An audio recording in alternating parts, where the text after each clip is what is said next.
খবরটা দেখলি কি হয়েছে রে? হয়েছে দেখ খবরটা দেখ। Breaking news.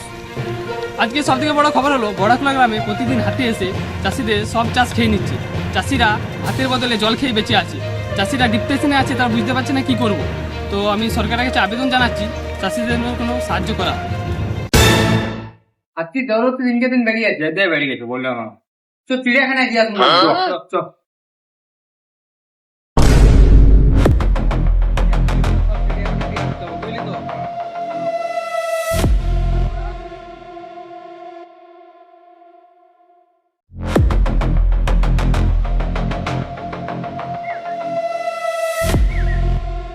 তুই এইদিকে যা, ঠিক আছে? তুই এদিকে যাবি, আমি সোজা যাবো।